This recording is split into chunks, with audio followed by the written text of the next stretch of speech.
তারা আয়ুনুহুম তাফিদু মিনাদ দামঈ, তখন তারা প্রত্যেকেই কান্না শুরু করে দিল। তাদের অন্তর কম্পিত হয়ে গেল, তারা ভীত হয়ে গেল, তারা কান্না শুরু করলো।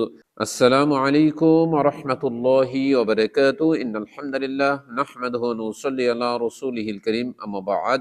প্রশংসা আল্লাহর জন্য, শান্তি অবতীর্ণ হোক জনাবে মুহাম্মদুর রাসূলুল্লাহ সাল্লাল্লাহু আলাইহি ওয়াসাল্লামের প্রতি। কোরআন পড়া ছেড়ে দিলে, কোরআন না শুনলে মানুষের অন্তর শক্ত হয়ে যায়, মানুষের চোখ দিয়ে তখন পানি বের হয় না।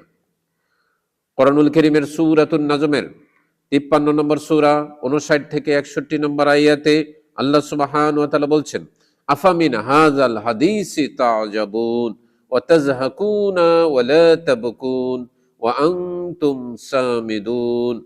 আল্লাহ সুবহানাহু ওয়া তাআলা বলছেন, আফামিন হাযাল হাদীসি, আফামিন, তোমরা কি অবাক হচ্ছ, হাযাল হাদীসি, যে কথা আল্লাহ সুবহানাহু ওয়া তাআলা নাজিল করেছেন, অর্থাৎ কোরআন, কোরআন দেখে তোমরা অবাক হচ্ছ। আফামিন হাযাল হাদীসি তা'জাবুন, এখানে হাদিস বলতে কোরআনকে বোঝানো হয়েছে। আর তারা কোরআন দেখে অবাক হতো, অবাক হতো মানে কোরআনকে তারা আসমানি গ্রন্থ হিসেবে মানতে নারাজ ছিল। তারা তুচ্ছ জ্ঞান করত এবং হাসি ঠাট্টা করত। তারা কোরআনের ব্যাপারে সন্দেহ করত, তারা কোরআনের ব্যাপারে বেফাস মন্তব্য করত। তো কোরআনকে তারা অবমূল্যায়ন করত। আফামিন হাযাল হাদীসি তা'জাবুন ওয়া তাযহাকুনা, তোমরা হাসছো, কোরআনকে তোমরা হাসি ঠাট্টার বিষয় মনে করছো, কোরআনকে তোমরা তুচ্ছ মনে করছো। আফামিন হাযাল হাদীসি তা'জাবুন ওয়া তাযহাকুনা ওয়া লা তাবকুন, তোমরা হাসছো, ওয়া লা তাবকুন, তোমরা কান্না করছো না, তোমরা খেল তামাশায় মুক্ত, আনতুম সামিদুন, তোমরা খেল তামাশায় মত্ত, অর্থাৎ গান বাজনায় মত্ত, আর তোমরা হাসছো কিন্তু কান্না করছো না। আল্লাহ সুবহানাহু ওয়া তাআলা এখানে কোরআনকে অবমূল্যায়ন করার কারণে তাদের অন্তরগুলো শক্ত হয়ে গেছে, তাদের মুখ থেকে হাসি আসে কিন্তু চোখ থেকে পানি আসে না, এই বিষয়গুলো আল্লাহ সুবহানাহু ওয়া তাআলা তুলে ধরেছেন। অথচ এই পবিত্র কোরআন শুনে নবী সাল্লাল্লাহু আলাইহি ওয়াসাল্লাম কেঁদেছেন, পবিত্র কোরআন শুনে সাহাবারা কেঁদেছেন। রাসূল সাল্লাল্লাহু আলাইহি ওয়াসাল্লামের হিজরতের কয়েক বছর পরের ঘটনা, 70 জন কাফের নবী মুহাম্মদ সাল্লাল্লাহু আলাইহি ওয়াসাল্লামের কাছে আসলেন।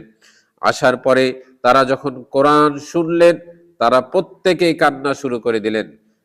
এই ঘটনাটি আল্লাহ সুবহানাহু ওয়া তাআলা পবিত্র কোরআনুল কারীমের সূরাতুল মাইদার 5 নম্বর সূরা 83 নম্বর আয়াতে বলছেন, ইযা সামি'উ মা উনজিলা ইলার রাসূল তারা আয়ুনুহুম তাফিদু মিনাদ দামঈ মিম্মা আরাফু মিনাল হক ইয়াকুলুনা রব্বানা আমান্না।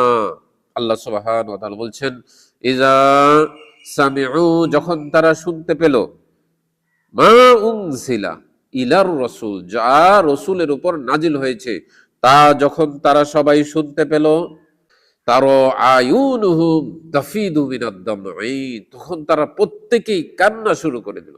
তাদের অন্তর কম্পিত হয়ে গেল, তাদের চোখ থেকে শুধু পানি পড়ছে, এভাবে তারা কান্না করছে।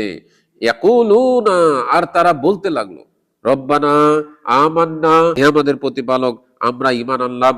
রব্বানা আমান্না, হে আমাদের প্রতিপালক আমরা ঈমান আনলাম। সুবহানাল্লাহ।